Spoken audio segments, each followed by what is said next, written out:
ایسا بھی ہوتا ہے کہ خدا ہمیں پھولوں سے بھرا ٹوکرا عطا کرنے کے موڈ میں ہوتا ہے اور ہم صرف ایک پھول کی ضد لگا کر بیٹھے ہوتے ہیں۔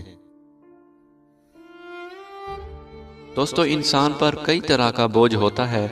ہمارے اوپر سب سے بڑا تکبر کا بوجھ ہوتا ہے، اور ہم یہ جانے بغیر کہ خدا کے نزدیک کون بڑا ہے اور کون گھٹیا، خود ہی فیصلے کرتے رہتے ہیں۔ آج اگر بچے سے کوئی چیز زمین پر گر جائے تو اس کی ماں رسالے سے نگاہیں اٹھا کر ہوں کر کے کہتی ہے بری بات ہے، زمین سے اٹھا کر منہ میں نہیں ڈالنا، جراثیم لگ گئے ہیں۔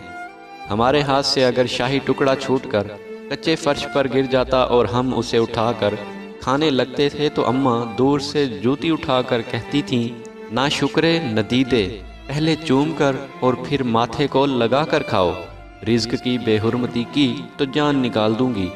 وہ جراثیموں سے زیادہ خدا سے ڈرتی تھی۔ دوستو، کوشش کرو جس چیز کے لیے تم خود ترس رہے ہو کوئی دوسرا آپ کی وجہ سے نہ ترسے، پھر چاہے وہ رشتے ہوں، خوشیاں ہوں یا سکون ہو۔ محبت کسی کے لیے اپنی جان قربان کرنا نہیں، کیونکہ یہ تو اللہ کی امانت ہے۔ محبت تو کسی کی رضا اور خوشی کے لیے اپنی رضا اور خوشی کو قربان کرنے کا نام ہے۔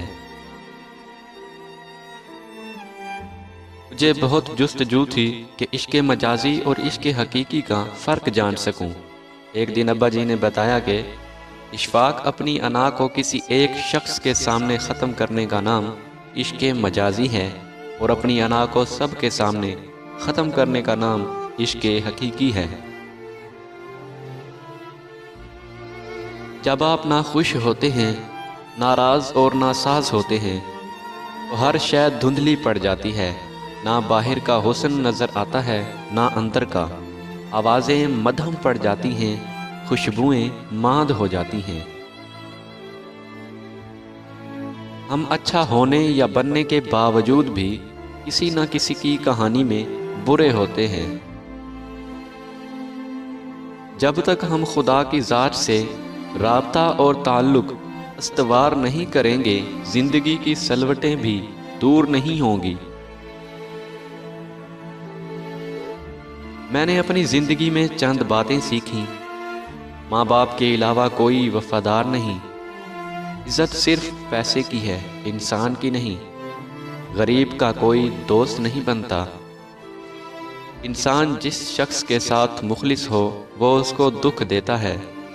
لوگ اچھی سیرت کی بجائے اچھی صورت کو ترجیح دیتے ہیں۔ دوران گفتگو سب سے بڑی غلطی جو ہم کرتے ہیں وہ یہ ہوتی ہے کہ ہم سمجھنے کے لیے نہیں سنتے بلکہ جواب دینے کے لیے سنتے ہیں۔ ہماری نظریں دوسروں کے چھوٹے چھوٹے عیبوں پر ہوتی ہیں اور اپنے بڑے بڑے عیب دکھائی نہیں دیتے۔ اپنے بدن پر سانپ بچھو لٹک رہے ہیں، ان کی پرواہ نہیں، اور دوسروں کی مکھیاں اڑانے کی فکر میں ہیں۔ نگاہیں نیچی رکھنے کا حکم ہے تو عورت کی حفاظت کے لیے۔ حیا اور پردے سے اللہ کو تو کوئی فائدہ نہیں پہنچتا۔ مرد بھی بیزار ہوتا ہے اس عورت سے جو حیا دار ہو، اور عورت کی عزت بھی محفوظ رہتی ہے۔ انسان ایک ایسا غافل منصوبہ ساز ہے کہ وہ اپنی ساری پلاننگ میں اپنی موت کو شامل ہی نہیں کرتا۔